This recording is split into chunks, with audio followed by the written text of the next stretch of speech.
자, 오늘 오후 또 하나님의 말씀 보도록 하겠습니다. 오후에 하나님의 말씀도 이사야서입니다. 이사야서 5장 이사야 5장 8절로부터 보겠습니다. 8절부터 이제 19절까지 보도록 하겠습니다.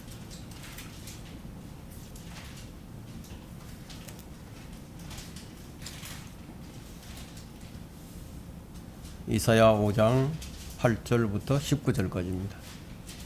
다 찾으신 줄 알고 제가 버트려 읽겠습니다. 집에 집을 붙이며 들에 들을 이어서 거할 곳이 없게 하여 땅 가운데 홀로 있으려 하는 자들에게 화로다. 만군의 주께서 내 귀에 말씀하셨도다. 진실로 많은 집들이 황폐하리니 크고 아름다울지라도 거민이 없으리라. 정령 10에이크의 포도원에서 한 밭의 소출을 내고 한 호멜의 씨앗이 한 에바를 내리라. 아침에 일찍 일어나 독주를 따라가며 밤늦도록 계속해서 포도주에 취해 있는 자들에게 화로다. 그들의 축제에는 하프와 비올과 북과 관악기와 포도주가 있으면서도 그들은 주의 일을 개의치 않으며 그의 손으로 하신 일을 생각하지 않는도다. 그러므로 내 백성이 지식이 없음을 인하여 사로잡혀 갔으며 그들의 존귀한 자들은 굶주렸고 그들의 무리는 갈증으로 목말랐으므로 지옥은 스스로 확장하였고 한이 한없이 입을 벌렸으니 그들의 영광과 그들의 많은 무리와 그들의 허영과 기뻐하는 자가 그곳으로 내려가리라. 천한 자가 낮춰지고 용사가 겸손해지며 거만한 자의 눈도 겸손해질 것이나 만군의 주는 심판으로 높임을 받을 것이며 거룩한 하나님은 의로 그렇게 되리로다. 그때에는 어린 양들이 자기 초장에 있는 것 같이 먹을 것이요 살찐 자들의 황폐한 곳을 타국인들이 먹으리라. 거짓 끈으로 죄악을 끄는 자들과 죄를 수레줄과 같이 끄는 자들에게 화로다. 그들이 말하기를 그로 하여금 그의 일을 급히 하시게 하여 우리로 보게 하고 이스라엘의 거룩한 분의 조언이 가까이 오게 하여 우리로 그것을 알게 하라 하는도다. 이게 설교 제목은 왜 이렇게 화를 당하느냐 보면은 내 백성이 지식이 없음을 인하여 했죠. 왜 화를 당하게 되느냐? 화를 당하는 원인이 지식이 없는 거예요. 그래서 오늘 제목이 지식이 없어 화를 당하는 자는 누구인가? 어떤 자들이 화를 당하게 되는가? 이런 부분에 대해서 말씀을 전하고자 합니다. 주님께서 자기 백성을 향해서 하신 말씀인데 내 백성이 지식이 없음으로 인하여 멸망당하는 것을 개탄하시면서 하시는 말씀이 이 본문의 내용입니다.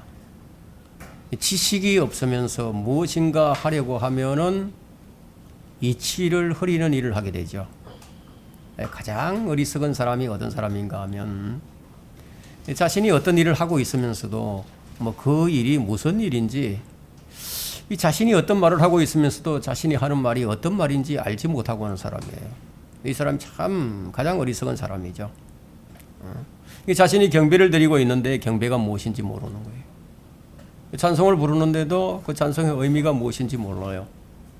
믿으면서도 믿음이 무엇인지, 섬기면서도 섬김이 무엇인지, 기도를 하면서도 기도가 무엇인지, 구원이 무엇인지, 복음이 무엇인지 하나님 믿는다고 하면서도 잘 모르고 믿는 자들이 많이 있죠. 그게 이제 바로 맹신이라는 겁니다. 오늘날처럼 지식이 넘치는 시대는요, 이전에 없었어요. 지금은 이 손에 든 작은 스마트폰에는 지식과 정보들이 넘쳐납니다. 교육의 열기는 어떠세요?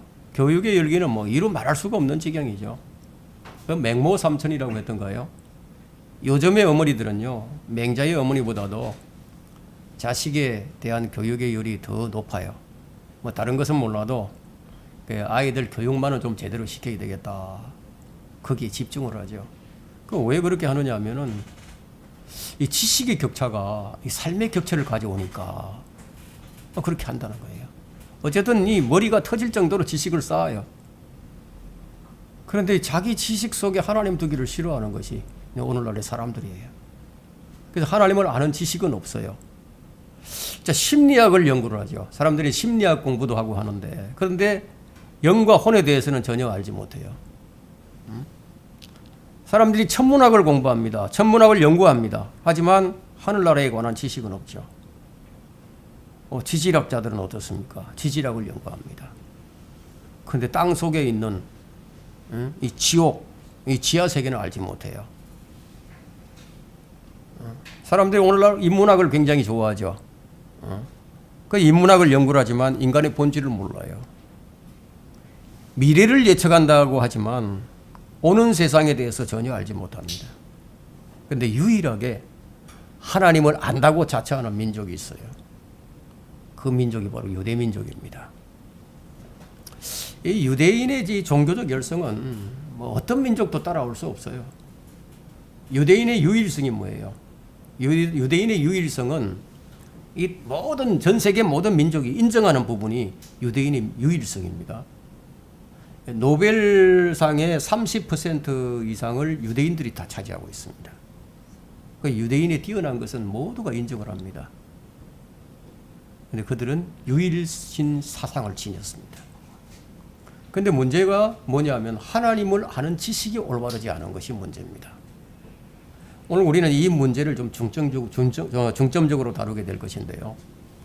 로마서 10장 2절에는 그 이스라엘의 백성들에 대해서 이제 설명하는 부분이 나오는데, 내가 그들에 대해 증거를 하노니 그들에게는 하나님께 대한 열성은 있으나 지식을 따라 된 것은 아니니라.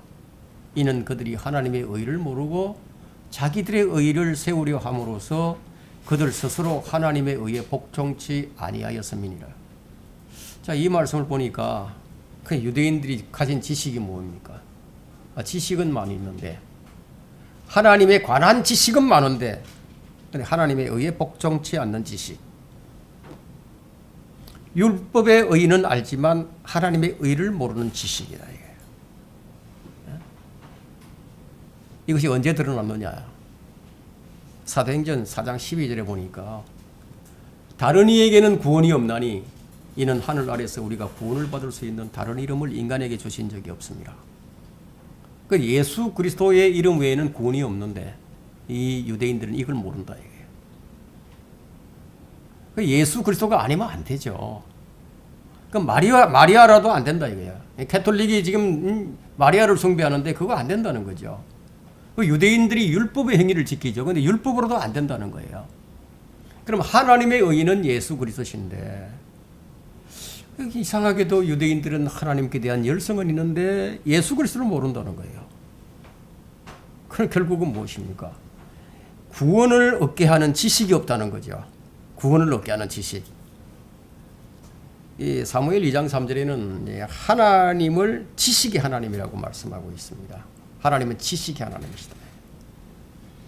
로마서 11장 33절과 34절에도 오 깊도다 하나님의 지혜와 지식의 부요함이요 그분의 심판을 어찌 헤아리며 그분이 지나간 길을 어찌 찾아내리요 누가 주의 생각을 알겠느냐? 누가 주의 생각을 알았느냐? 누가 그분의 의논자가 되었느냐? 네, 이런 말씀이 있어요. 그러니까 지혜와 지식에 부여하신 하나님께서는 무엇을 원하시느냐 하면 모든 사람이 구원을 받고 모든 사람이 진리 지식에 이르시기를 원하고 계시는 거죠. 그런데 우리에게는 두 가지 지식이 있습니다. 구원받은 그리스도에 관한 지식, 구원받는 그리스도에 관한 지식이다 말이에요. 그런 지식이 있고 또 예수 그리스도 안에 있는 지식이 있습니다. 구원받은 성도는 예수 그리스도를 아는 지식으로 자라가야 된다는 거죠. 그래서 골로새서 1장 9절에는 너희가 모든 지혜와 영적 지각 안에서, 그냥 일반적인 지각이 아니고 영적 지각입니다. 영적 지각 안에서 그분의 뜻을 아는 지식으로 충만하라고 말씀하는 거예요. 충만하라. 적당히 조금만 채우는 게 아니라 막 풍성하게 채우라는 거죠. 자, 우리는 이 성경의 하나님이 어떤 분이신지, 그분이 행하신 일과 앞으로 행하실 일들이 무엇인지 우리가 알아야 한다는 겁니다. 그걸 아는 것이 지식이에요. 그런데 그분의 능력을 알고 그분의 일을 알고 그분의 심판을 알고 그분의 길을 알고 그분의 뜻을 알아야 한다는 거죠. 이 사람 안에는 하나님을 알만한 것들이 있습니다. 사람 안에는, 모든 사람 안에는 하나님을 알만한 것이 있어요. 그래서 로마서 1장 19절에 이렇게 말씀하죠. 이는 하나님을 알만한 것들이 그들 속에 나타나 있기 때문이니 하나님께서는 그것들을 그들에게 보이셨습니다. 사람들이 불법을 저지르면서도 또 죄를 지으면서도 불의 가운데 있으면서도 진리를 붙잡으려고 하는 그 까닭이 뭐냐? 그들 속에 하나님을 알만한 것들이 나타나 있기 때문인 거예요. 이 사람들이 종교를 찾고 신을 찾는 이유가 바로 그것이에요. 이 중들은, 이 스님들은 이 부처를 숭앙하죠. 부처를 숭앙하는데 그 위기의 순간에는 하나님부터 찾습니다. 그냥 아이고 하나님하고 먼저 소리가 나오죠. 그런데도 하나님을 아는 지식을 거부하고 다른 신들을 섬깁니다. 이런 이유로 하나님의 진노가 그들 위에 임한다고 말씀합니다. 자, 우리는 주의 은혜와 구주 예수 그리스도를 아는 지식 안에서 자라가는 것, 이것이 우리가 할 일입니다. 금년 안에는 여러분들이 이제 하나님의 아들을 아는 지식으로 하나됨에 도달하고 하나가 되어야 되는 거예요. 일치해야 되는 거죠. 그리고 온전한 사람들이 되어서 그리스도의 충만하심 장성한 분량에까지 이르는 한 해가 되도록 했으면 좋겠습니다. 베드로후서 3장 18절에도 오직 은혜와 우리 주 곧 구주 예수 그리스도를 아는 지식 안에서 자라가라. 영광이 이제와 영원토록 그에게 있을지어다. 아멘. 이것이 하나님의 뜻이라는 겁니다. 이제 하나님의 뜻이 이것인데 자기들 지식 가운데 하나님 부기를 싫어하여서 구원받기를 거절하는 자들이 어떻게 될 것인가 하는 거예요. 그들이 당하게 될 재앙이 어떤 재앙인가, 지금 그것을 오늘 본문이 이제 보여주고 있습니다. 그럼 지식이 없어 화를 당하는 자들은 누구인가? 첫 번째는요, 주의 일을 생각지 않고 자기 일만 생각하는 자들이 화를 당하게 됩니다. 8절에 한번 보세요. 아주 이 말씀을 풀어보면 재미납니다. 집에 집을 붙이며, 한번 상상을 해보세요. 집에 집을 붙인다 이거예요. 덜에 덜을 이어요. 덜에 덜을 이어서 거할 곳이 없게 하여 땅 가운데 홀로 있으려 하는 자들에게 화로다 이거예요. 이것은 이제 어느 도시나 다 그렇죠. 도시에는 집들이 다닥다닥 붙어 있어요. 아파트 한 동이면 뭐 100가구, 200가구 막 살잖아요. 다닥다닥 붙어 있죠. 붙어 있는 것도 부족해가지고 위로도 올라가고 아래로도 내려갑니다. 초고층 아파트, 초고층 빌딩. 그 대도시를 보게 되면 빈 땅이 없어요. 도시는 좁은 공간에서 많은 사람들이 함께 살아야 하니까 아주 초고층 빌딩을 짓고 이제 칸을 나누어서 이제 사용을 합니다. 사람들은 이제 이것을 선호하고 또 문명 세계라고 아주 이 자긍심을 가지고 자랑하지만은 성경은 뭐라고 그러냐 하면은 화로다, 화로다 이거예요. 그렇게 하는 것이 화다 이거예요. 도시를 세우게 되면 그곳에는 어떤 짐승도 살 수가 없어요. 도시가 개발되면은 그곳에 살던 짐승들이 다 쫓겨나게 됩니다. 산을 파헤치고 들과 들을 이어서 그렇게 함으로써 홀로 사람들만 살게 되죠. 자, 이 사람들이 자연과 더불어 살아가야 하는데 사람들만 홀로 산다는 거죠. 이 도시 문명이라는 것이 땅 가운데 홀로 거주하려고 하는 것이라는 거예요. 윗집, 아랫집, 앞집, 뒷집, 누가 사는지를 몰라요. 예? 같은 한 건물에 살고 있으면서도 누가 뭐 사는지 잘 모르는 거죠. 집을 붙이고 마치 성냥갑 같이 이제 붙여져 있다. 그런데 덜과 덜을 이어서 대로를 만들고 사통팔달의 도로를 잇죠. 그러니까 우리나라만큼 도로가 잘 돼 있는 곳은 없답니다. 우리나라가 전 세계에서 도로가 가장 잘 뚫려 있답니다. 자, 시골에 사는 사람들은 이제 풀벌레 소리도 듣고 새 소리도 듣고 또 물 소리를 들으면서 뭐 자연과 함께 살아갑니다. 근데 이것도 이제 옛날이에요. 옛날 얘기예요. 농약과 제초제를 워낙 많이 쓰다 보니까 풀벌레 소리가 들을 수 없어요. 뭐 메뚜기 이런 게 없어요. 요즘은 사람들이 홀로 거주하는 것이 이제 외롭다 보니까 이제 뭘 키우느냐면 애완동물을 키웁니다. 자, 불과 30년 40년 전만 해도요, 사실 좀 뭐 애완동물을 키우는 집은 거의 없었어요. 그럼 왜 이렇게 되었는가 하면 하나님을 아는 지식이 없기 때문이라는 거예요. 도시 문명은 처음부터 잘못된 시작이었습니다. 님롯에 의해서 세워진 최초의 왕국이 신할 땅에 세워졌죠. 그 도시가 바벨이에요. 바벨탑을 쌓았던 얘기예요.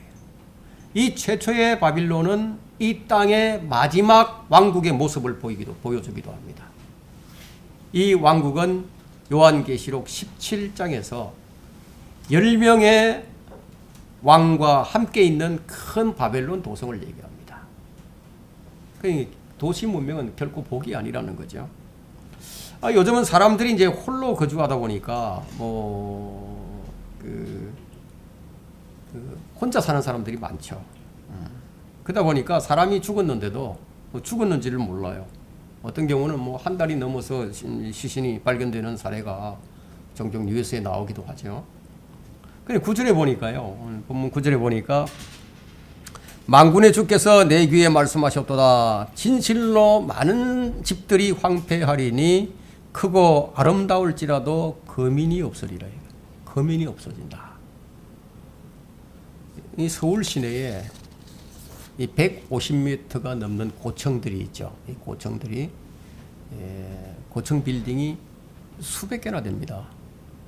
그럼 전 세계 이 100층이 넘는 이 고층 빌딩이 뭐 수를 헤아릴 수 없을 정도로 많이 있습니다. 그러니까 여러분은 뉴욕에 있던 그 9.11 테러 사건 때를 아마 기억하게 될 겁니다. 거기에 이제 무역센터 이제 4개 동이 있었는데 와르르 무너졌죠. 그때 사망자 수가 2,843명입니다.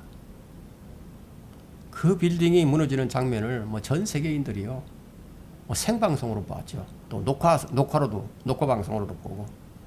아무리 크고 아름답게 지어진 빌딩이라도 여러분 전기와 물이 공급되지 않으면 살 수가 없는 거예요. 고층 빌딩에 살면서요, 아래를 내려다 보면은 풍광 좋은 곳에서 이렇게 살면은 좋을 것만 같죠. 강도 보이고 또 산도 보이고, 아주 아름다운 야경, 구름 위에 살면서 모든 것을 다 가진 것만 같습니다. 그러나 거기에 전기와 물이 끊어지면요, 꼼짝을 못합니다. 여러분 큰 지진이 나고, 불이 나면은 뭐 속수무책이죠. 아마 한 4년 전인가 5년 전인가 제천에 이제 목욕탕 화재가 일어났었죠. 그때 알몸으로 뛰어내리는 사람들도 있었죠. 서울 명동에 대형가 호텔이 있었는데 그 대형가 호텔에 이제 크리스마스 이브에 불이 나버렸어요. 그래서 사람들이 그냥 막 거기 빌딩에서 뛰어내렸죠. 그러면 대환란 때 이런 빌딩들이 어떻게 될 것인가 하는 겁니다. 여러분 지진이 나고 전쟁이 일어나면 어떨 것 같습니까? 끝장나는 거죠. 전쟁이 나면 제일 먼저 끊어지는 게 전기와 물이 딱 끊어집니다. 그렇게 크고 아름다운 집에 거주하는 자가 없다고 성경은 지금 말씀하는 거예요. 그럼 무엇을 의미하는 거죠? 이런 일이 있을 것이라는 거죠. 진실로 많은 집들이 황폐하게 되리니 크고 아름다울지라도 거민이 없으리라. 하나님을 아는 지식 두기를 싫어하는 자들이 대한 성경이 주는 메시지입니다. 경고의 메시지입니다. 10절을 보세요. 아주 재밌는 거예요. 여기 이 말씀은 참 재밌습니다. 정령 10에이크의 포도원에서 한 밭의 소출을 내고 한 호멜의 씨앗이 한 에바를 내리라. 이 말은 실로 엄청난 말씀인데 무엇을 의미하느냐 하면 땅이 지력을 잃어요. 땅이 지력을 잃었다. 땅이 소출을 내지 못한다. 왜 그렇게 되었느냐? 재앙으로 인해서 땅이 소출을 못 낸다. 여러분 1에이크가 얼마만한 크기인지 아세요? 1에이크. 1에이크는 1224평입니다. 엄청나게 크죠? 그러니까 10에이크니까 12240평입니다. 그러면 이렇게 큰 면적의 포도원인데 한 밭에 소출을 낸다는 거예요. 한 밭에 소출. 그럼 한 밭은 뭐냐? 40리터에 40리터. 12240평에서 한 밭에 40리터 한 밭 소출을 낸다는 거예요.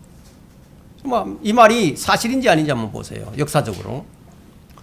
젖과 꿀이 흐르던 가나안 땅이 어떻게 변해버렸죠? 카데스 바네에서 12정탐꾼들이 정탐을 하러 가서 보니까 포도송이 한 송이를 두 사람이 메고 다닌다 이거예요. 그 포도 한 송이를 메고 왔어. 그러면 그렇게 풍요를 주던 땅이 지금 어떻게 변해버렸느냐 이거예요. 그 지금 가나안 땅이 어떻게 변했죠?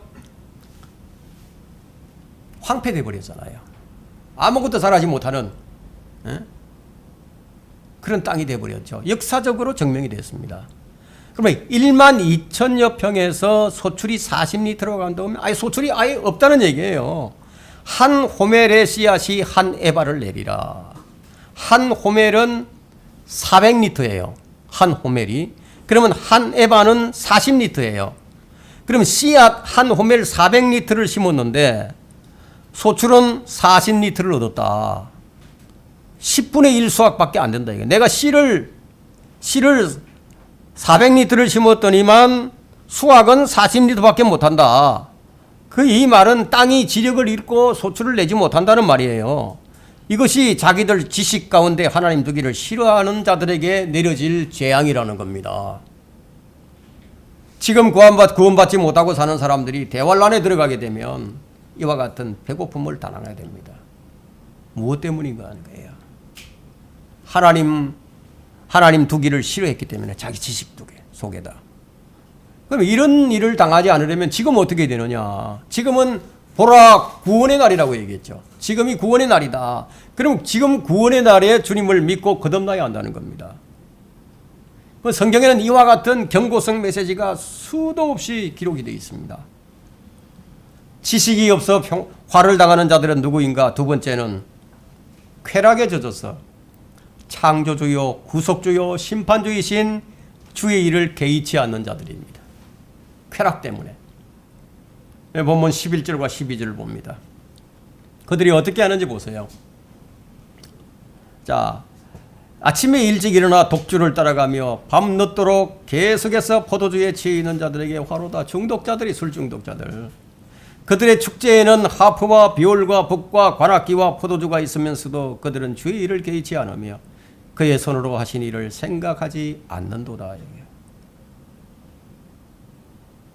쾌락 때문에 그것이 즐거워서 하나님을 알기를 거부하는 자들입니다. 22절과 23절을 보세요.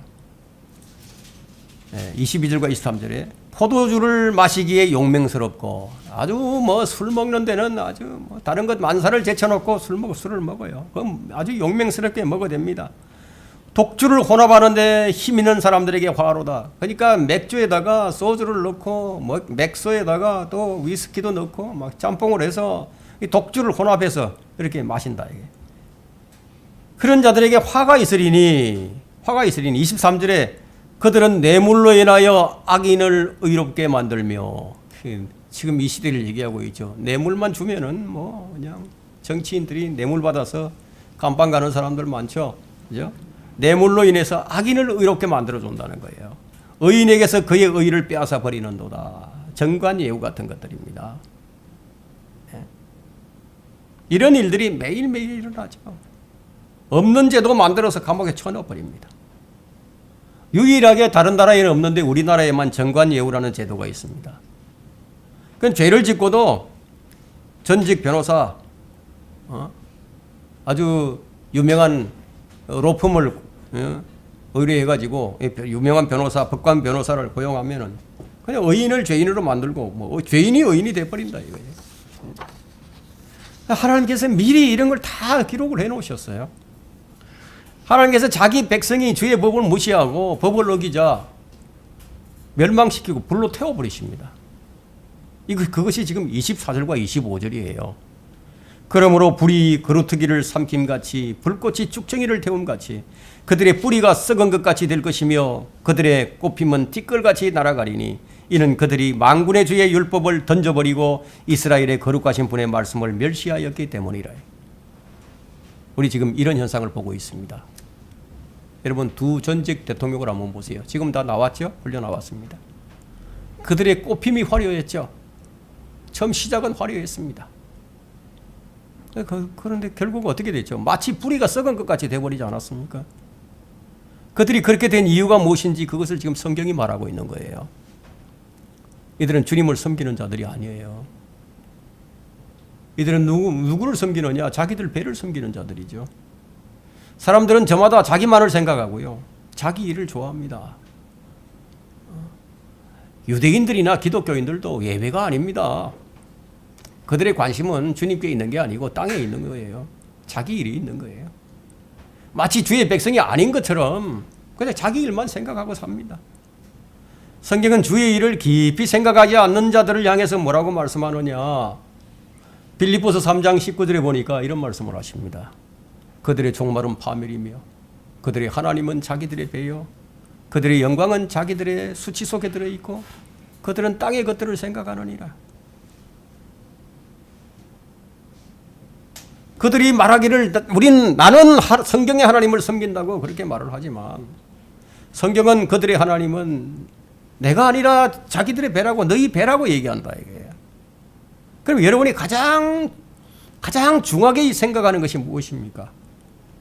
하나님께서 중하게 여기지 아니하는 것을 중하게 여기는 자들이 있어요.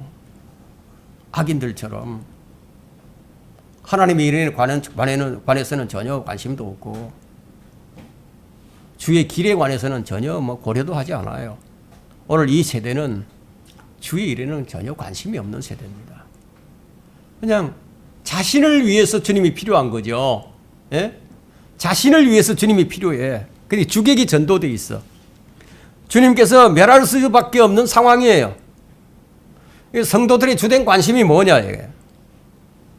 주를 알아가는 지식이에요. 주를 알아가는 지식. 근데 주를 알지 못하는 자들의 행태를 한번 보세요. 주님께서 세우신 법을 허물어 버리죠.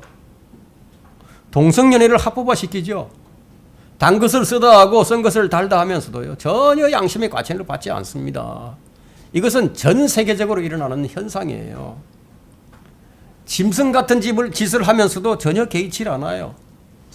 우둔한 자는 알지 못하고 어리석은 자는 깨닫지 못하지만 주의 백성들은 주의 일을 알고서 깨달아야 한다는 겁니다. 오늘날처럼 물질이 아주 풍부한 시대는 없었어요. 그러니까 조금만 움직이면요. 먹고 사는 문제 해결돼요. 조금만 움직이면 돼요. 그렇지만 주께 주의를 기울이지 않으니까 그냥 공고하게 사는 거예요. 아무리 먹어도 만족이 안 돼. 배가 부르질 않아. 아무리 마셔도 흡족하지가 않아. 만족을 못한다. 이게. 왜 그런가 하면 주님께 주의를 주지 않기 때문이다. 대신에 이제 엄주가무가 그들의 마음을 빼앗아 버립니다.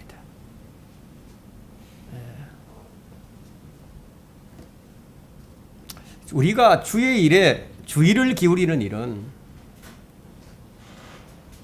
그게 뭐냐면 우리가 하나님의 일들을 밝히 알리는 일이에요. 우리가 주님의 말씀을 밝히 알리는 이런 일들이 우리가 주님의 일에 주의를 기울이는 거다 이거예요.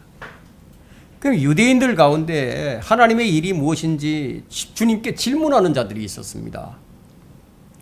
요한복음 6장 28절과 29절에서 하나님의 일이 무엇이냐 하고 이렇게 질문한 자들이 있었습니다. 그들이 주께 말씀드리기를 우리가 하나님의 일들을 하려면 무엇을 해야 하리까 하고 예수님께 질문했죠. 그러니까 예수님께서 대답하여 그들에게 말씀하시기를 이것이 하나님의 일이니 즉 그분이 보내신 이를 너희가 믿는 것이라. 그 예수 그리스도를 믿는 것이 하나님의 일이라는 거예요. 그러면 지금의 교회들이 하는 일들을 한번 보세요. 지금의 교회들이 하는 일들을. 그것이 하나님의 일인지, 하나님과 무관한 일을 하고 있으면서도 그것이 하나님의 일인 줄로 안다는 거예요. 여러분, 불우이웃 돕기 좋은 일이에요. 불우이웃 돕기가 하나님의 일이 아닙니다. 좋은 일이지만 그것은 인간으로서 해야 할 일이죠. 하나님의 일은 예수 그리스도를 믿는 거예요. 그분을 섬기는 거예요. 그러면 사람이 태어나서 가장 우선적으로 해야 할 일은 예수 그리스도를 믿는 일이에요. 저는 이 설교를 유튜브를 통해서 듣는 사람들, 그 사람들이 이런 것을 깨달았으면 좋겠습니다. 하나님께서 하신 일은 자기 아들을 여자의 몸에서 나게 하신 일이었어요.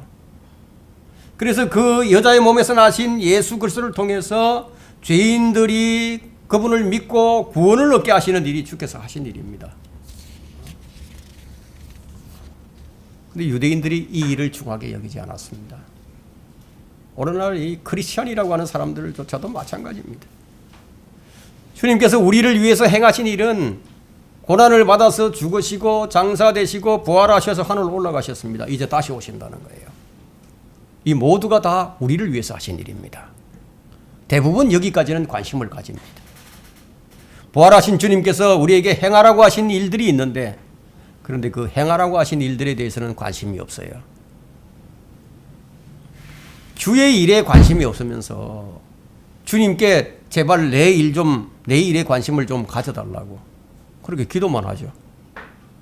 요즘은 건강도 참 안 좋고 직장도 시원치 않고 뭐 이런저런 일에 이제 관심을 좀 가져달라고. 내가 이런 일도 안 되고 저런 일도 참 안 되니까 주님의 일에는 관심이 없으면서 내 일에 좀 관심을 가져달라. 이것이 자기 좋을 대로 믿는 믿음이죠. 주님께서 뭐라고 하실까요? 제발 좀 네가 좀 내 말에 먼저 관심을 좀 가져달라 이거야. 주님께서는 먼저 네가 내 안에 거하라 이거죠. 그러면 나도 너희 안에 거하겠다고. 이것이 주님께서 요한복음 15장 4절에서 하신 말씀이죠. 그러니까 여러분은 주님께 얼마나 관심이 있으십니까? 혹시 생각은 하고 있는데 주님이 첫째가 아닌 것은 아닌가요? 주님을 제일 먼저 생각하라는 겁니다. 지식이 없는 주의 백성이 어떻게 됐는지 그것을 보고 깨달으라는 거죠. 13절에 보니까 보면 13절에 그러므로 내 백성이 지식이 없으므로 인하여 사로잡혀 갔으며 그들의 존귀한 자들은 굶주렸고 그들의 무리는 갈증으로 목말랐으므로. 자, 땅도 있어요. 집도 있어요. 다 가졌는데 뭐가 없습니까? 지식이 없으므로 포로로 잡혀갔다는 거예요. 북왕국 이스라엘이 아시리아의 포로로 잡혀간 것이 돈이 없어서 잡혀간 게 아니에요. 군대가 없어서 잡혀간 것도 아니에요. 왕이 없어서 잡혀간 것도 아니에요. 그들에게 주를 아는 지식이 없었습니다. 아합 왕은요, 북왕국에서 이스라엘에서 가장 악한 왕이었지만, 하지만 경제적으로는 나라를 부강하게 만들었습니다. 그는 이 실사구시의 정책으로 무역을 했어요. 무역을 해서 돈을 많이 벌어들였습니다. 그의 외교력도 탁월한 사람이었어요. 세상의 눈으로 본다면은 아합 왕은 아마 재선, 3선 그 이상도 할 수 있는 깜이었다 이거 깜, 대통령 깜이었다 이거. 그러나 영적으로 볼 때는 가장 악한 왕이었다는 겁니다. 북왕국 이스라엘이 아시리아에게 포로된 것은 군대가 없어서도 아니고 돈이 없어서도 아니었습니다. 하나님을 아는 지식이 없었어요. 그럼 뭐가 중요하냐 이거죠. 뭐가 중요하냐. 그걸 좀 제발 알자 이런 말이죠. 하나님께서는 호세아 선지자를 통해서 말씀하시기를 너희 이스라엘 자손들아 주의 말씀을 들으라. 주께서 그 땅의 거민들과 쟁론하시나니 그 땅에는 진리도 자비도 없고 하나님에 대한 지식도 없습니다. 이스라엘은 세 가지가 없습니다. 뭐가 없느냐 하면 진리가 없죠. 자비가 없어요. 하나님 아는 지식이 없습니다. 이 세 가지가 없었습니다. 다른 것들은 다 풍부한데 이 세 가지가 없어요. 그럼 어느 나라건 간에 이 세 가지가 없으면 망하는 거예요. 그럼 여러분에게 없는 것은 무엇인가 한번 살펴보십시오. 다른 것은 다 부족하더라도 이 세 가지는 있어야 된다는 거예요. 진리와 자비와 하나님을 아는 지식. 그럼 성도의 문제가 무엇입니까? 성도의 문제는 하나님에 관한 지식은 있는데, 유대인들처럼 하나님에 관한 지식은 있는데 하나님을 아는 지식이 없었다는 거예요. 이게 무슨 말인가 하면은, 여러분 서당계 3년이면 라면도 끓이고 풍어를 없는다는 그런 얘기가 있잖아요. 그렇죠? 그럼 여기저기서 들은 건 많아요. 그냥 하나님에 관한 지식은 많아요. 그런데 그 지식이 믿음으로 결합이 안 됐다. 이게. 그냥 알아도 아는 게 아니라는 겁니다. 주님께서 지금 여기서 하고 있는 말씀은요, 참 안타까운 마음으로 지금 이런 말씀을 하시는 거예요. 내 백성이 지식의 부족으로 멸망하는도다. 네가 지식을 거부하였으므로 나도 또한 너를 거부하리니 네가 나에게 제사장이 되지 못하리라. 네가 네 하나님의 율법을 잊었으니 나도 또한 네 자녀들을 잊으리라. 이 말씀을 듣고서도 이스라엘은 하나님을 거부하고 하나님을 잊었습니다. 무엇 때문입니까? 왜 이스라엘이 변질됐습니까? 이방인들의 문화와 풍습이 들어와 버렸다. 이방인의 문화와 풍습을 받아들였어요. 세속화되어 버린 거죠. 주님께서 왜 이런 기록들을 주셨을까요? 주의 백성이 세속화되게 되면 어떻게 되는지 한번 보라는 거예요. 우리 그리스도인들에게 교훈을 주고 계신다. 이게. 세속화된 그리스도인들은 기도 응답이 없어요. 교회를 다녀도 늘 공고합니다. 마음에 있어야 할 기쁨과 화평과 희락이 없어요. 왜 그런 거 아니에요? 주를 아는 지식을 거부해버렸기 때문에. 지식에 자신을 일치시키지 못해. 지식의 부족이 멸망의 원인입니다. 주님께서는 지금 누구를 두려워해야 할 것인지를 보여주십니다. 지식의 시작은 어디에서 시작되느냐? 주를 두려워하는 것에서 시작이 됩니다. 주님께서 누구를 두려워해야 할 것인지 누가복음 12장 5절에서 말씀해 주셨죠. 너희가 누구를 두려워해야 하는지 내가 보여주리라. 죽인 후에 지옥에 던져넣는 그분을 두려워하라. 정녕 내가 말하노니 그분을 두려워하라. 주 하나님을 두려워하라. 교회를 다니는데 교회에 지옥의 실체를 모르는 자들이 있습니다. 지옥이 있는 것 같은데, 근데 지옥이 어디 있는지를 모르고 추상적이에요. 그건 막연한 생각이죠. 주님께서 죽으신 후에 3일 낮과 3일 밤을 땅의 심장 속에 지옥에 다녀오셨어요. 지옥은 문자적이죠. 실제적인 장소입니다. 용암이 터지면은 스스로 지옥이 확장이 되는 거거든요.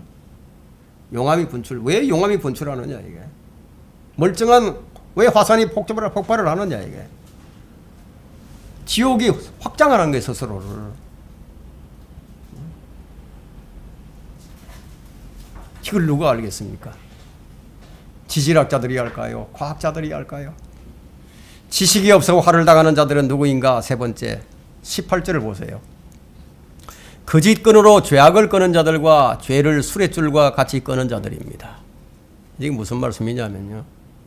이 본문에는 화로다 5번 딱 나옵니다. 이런 성경에서 5이라는 숫자는 죽음의 숫자죠.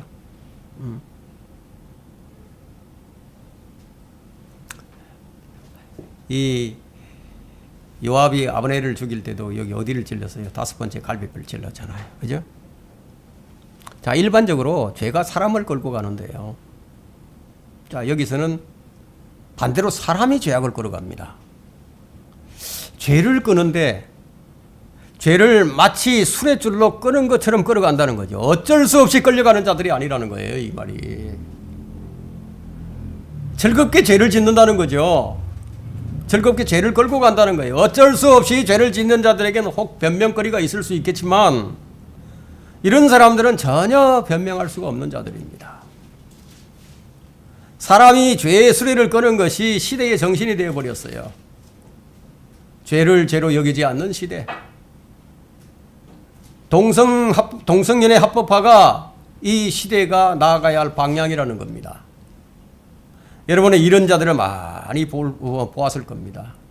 서울시장 박원순 전 서울시장 동성연애 합법화에 수레를 끄는 자였죠. 수레를 끄는 자였다 이게. 끌려가는 자가 아니라 끄는 자였다 이게.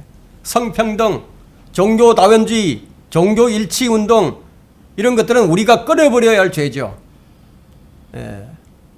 근데 모든 종교가 성평등을 주장합니다.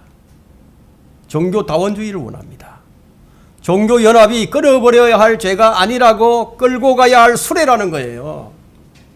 그래서 WCC 기독교 단체에 가담해 버렸다 이게. 이 나라의 60% 이상이 교회가 다 가입해 있다는 거예요. 이것이 교회가 끌고 가야 할 수레인가요? 여러분 이걸 어떻게 생각을 하십니까? 이런 자들에게 지금 18절이 말하고 있는 자들이에요. 주님께서 그들에게 화가 있다고 말씀하십니다. 불법을 권장하는 자들이에요. 교회가 이 일에 동조를 한다면은 그 교회는 죄를 끄는 교회가 된다는 거예요. 지금 교회가 그런 짓을 합니다. 교회를 개방해야 한다 이거예요. 세상을 향해서 열린 마음을 가져야 한다는 겁니다. 반대하는 목사들은 퇴출시켜버려야 된다고. 세상에 동화되어 가고 세상과 연합하는데 앞장선다면은 그 사람은 죄에 끌려가는 자가 아니라 죄를 끌고 가는 사람입니다. 끊어버려야 할 죄를 끌고 가야 할 사명이라고 생각하는 자들에게 뭐가 있다? 화가 있다는 겁니다. 그들이 가정한 짓을 할 때 부끄러워하느냐 하면 전혀 부끄러워하지 않습니다. 성경은 말씀하십니다. 예레미야 6장 15절을 한번 보세요. 뭐라고 말씀하시는지 6장 15절. 그런 가정한 짓을 하면서도 부끄러워하지 않는다. 예레미야 6장 15절에 그들이 가정한 짓을 범할 때에 부끄러워하였느냐? 아니라 그들은 전혀 부끄러워하지도 않았으며 얼굴을 붉힐 수도 없었도다. 그러므로 그들이 쓰러지는 자들 가운데 쓰러지리라. 그때 내가 그들을 감찰하리니 그들이 던져지리라. 주가 말하노라. 자기 스스로 자원을 해서 죄를 끌고 가는데 충실한 죄의 종이 된다는 거예요.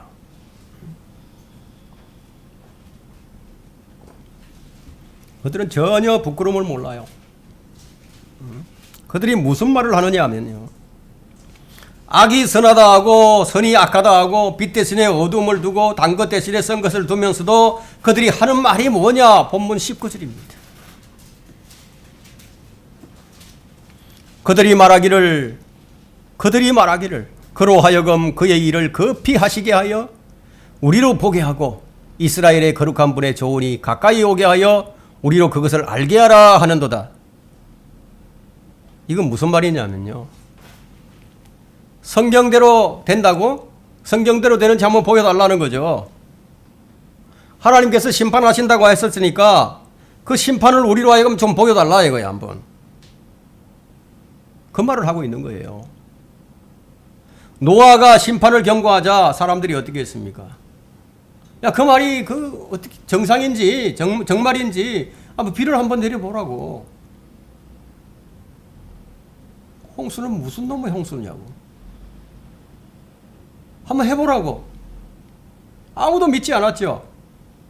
그들은 미친 광신자가 떠드는 소리로 여겨버렸다 이거야.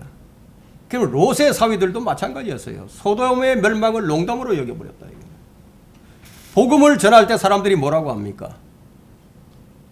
복음을 전할 때 뭐라고 얘기하죠? 지옥을 한번 보여달라고. 그럼 내가 믿겠다고. 그 말이 바로 우리로 그것을 보게 하고 알게 하라. 한번 해보라 이거죠. 말로만 하지 말고 보여달라는 거예요. 성경이 진리라면 보여주고 믿게 하라는 거예요.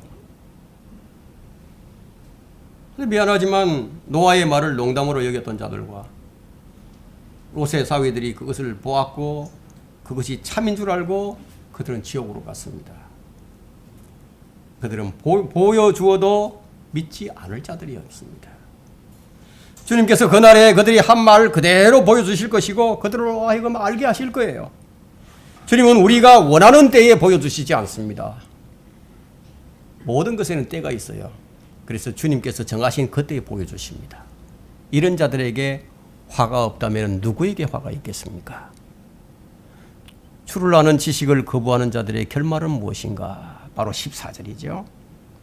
지옥은 스스로를 확장하였고 한없이 입을 벌렸으니 그들의 영광과 그들의 많은 무리와 그들의 허영과 기뻐하는 자가 그곳으로 내려가리라. 수많은 자들이 내려간다는 겁니다. 아까도 말씀드렸다시피 간혹 화산이 폭발합니다. 용암이 흘러나오고 화산재가 뒤덮습니다. 그 원인이 뭐냐 이게. 잠언 20장, 27장, 20절에 있는데 지옥이 스스로 확장하는 것이라고 얘기합니다. 지옥과 멸망은 결코 가득 차지 않으며, 여러분 지옥에는 많은 문들이 있어요. 그리고 많은 방이 있습니다. 혼들이 가득 차게 되면 지옥이 확장을 하는 거예요. 그때 일어나는 현상이 용암 폭발입니다. 누가 그곳으로 가는 것인가? 주를 아는 지식이 없는 자들, 주에 관해서 지식을 가진 자들이 아니고 주를 아는 지식이 없는 자들이 간다는 얘기예요. 주를 아는 우리 제가 몇 차례 아는 것이 무엇인가 하는 그런 용례에 대해서는 말씀을 많이 드렸기 때문에 다시 한번 설명을 한다면은, 안다는 것은 뭐냐면은 가브리엘 천사가 마리아에게 나타났습니다. 나타나서 네가 아들을 낳으리라. 내가 남자를 모르는데 어떻게 아들을 낳겠냐고. 남자와 여자의 결합이에요. 그것이 아는 거예요. 일치하는 거예요. 한 몸을 이루는 거예요. 아담과 이브, 아담이 이브를 알고 자식을 낳았어요. 그게 안다는 그 표현을 썼습니다. 그 단어를 썼어요. 바로 여기서 얘기하는 거 바로 그거예요. 주를 아는 지식. 여로보암은 북왕국 이스라엘을 세운 후에 레위 지파가 아닌 가장 천박한 자를 제사장으로 삼아버렸습니다. 레위 지파가 아닌데, 그러면 레위 지파가 아닌데 제사장으로 삼으면은 그 사람이 높아지는 것인가요? 15절에서 뭐라고 얘기하느냐 하면요, 천한 자가 낮춰질 것이라고. 말씀을 정리하도록 하겠습니다. 결론적으로 뭐냐 이게. 만군의 주님께서 심판으로 높임을 받으실 것이라는 얘기입니다. 그 15절과 16절입니다. 천한 자가 낮춰지고 용사가 겸손해지며 거만한 자의 눈도 겸손해질 것이나 만군의 주는 심판으로 높임을 받을 것이며 거룩한 하나님의 의로 거룩하게 되리로다. 심판으로 높임을 받는 자가 바로 주님이시다. 우리에게 그렇게 하시는 것이 아니고 주를 아는 지식이 없는 자들에게 심판으로 높임을 받게 될 것이라는 겁니다. 우리는 심판이, 이런 심판이 면제된 사람들입니다.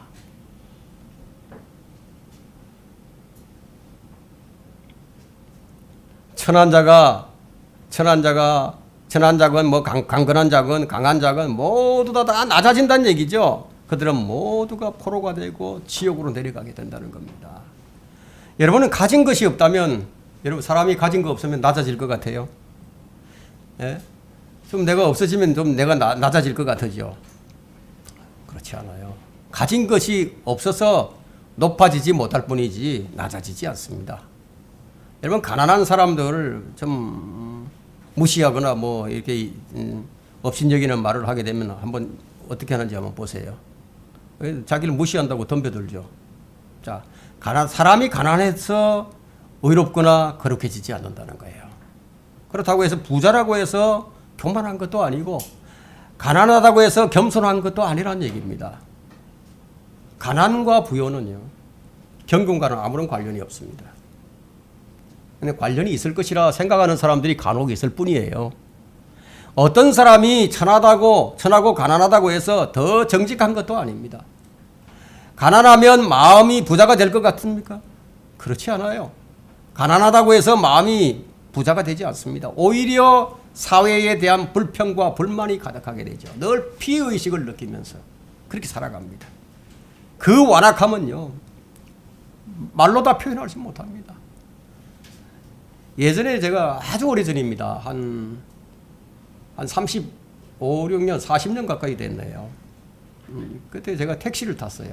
택시를 탔는데 택시 기사가 하는 말이, 그때 압구정동이 한창 이제 뭐 아주 아파트가 들어서고 그 부자들이 거기 살던 그런 때였는데, 그 택시 기사가 하는 말이, 전쟁이 나면은 가장 먼저 압구정도로 달려가 가지고 거기에 있는 부자들을 죽일 것이라고 그런 얘기를 하더라고. 참, 이런 부자들이라고 다 나쁜 게 아니에요. 그 가난한 사람도 얼마나 악한 건지 한번 보세요. 그러나 대환란에 들어가게 되면은 부자는 거의 모두 지옥으로 가게 됩니다. 대환란에 들어가면 짐승의 표가 없이는 매매할 수도 없죠. 그때 부자들은 재물 때문에 짐승의 표를 받지 않을 수가 없습니다. 자기 가진 재물을 사용을 해야 되는데 짐승의 표가 없으면 아무것도 할 수 없다 이게. 가난한 사람들은 사회적 약자라는 생각에 이제 원망과 불만이 도를 넘고 있다는 거예요. 사람이 얼마나 사악한지. 가난이 복이 아니에요. 만일 가난이 복이라면 가장 복 있는 사람들 누구겠습니까? 노숙자들이죠. 복이 아니다 이게. 여러분, 노숙자가 복 있는 사람들이에요. 그들은 마음마저도 얼마나 더럽고 추악한지 막가파 그 자체죠. 가난과 영적인 것은 아무런 상관이 없습니다. 가난이 죄가 되거나 부끄러운 것은 아니지만 가난이 자랑거리라도 아니다 이거예요. 자랑거리가 아니다 이거예요. 가난에도 만족할 줄 알면은 아무 문제가 없고, 문제는 가난으로 인해서 오는 유혹과 시험이 문제죠. 가난 때문에 오는 유혹과 시험을 이길 수만 있다면, 가난을 통해서 내 믿음이 연단되고 더 경건해진다면, 육신의 정욕이 통제된다면 가난이 나의 유익이 되죠. 부자였다면 죄를 지을 수 있었을 터인데 가난 때문에 죄를 짓지 않는다면 그것이 나에게 유익이죠. 그러나 가난이 복이 아니다는 얘기예요. 여러분, 금년 한 해 얼마나 어려울지 모릅니다. 정말 경제적 어려움이 여기저기서 폭발하게 될지 모릅니다. 우리나라가 천조국 시대예요. 자영업자 1,000조 원 이상이 빚뜸이 올라 있어요. 못 갚던 돈이에요. 가계대출은 어떻습니까? 가계부채. 국가부채는 어떻습니까? 기업부채는 어떻습니까? 5,000조, 6,000조 시대입니다. 언제 어디서 터질지 몰라요.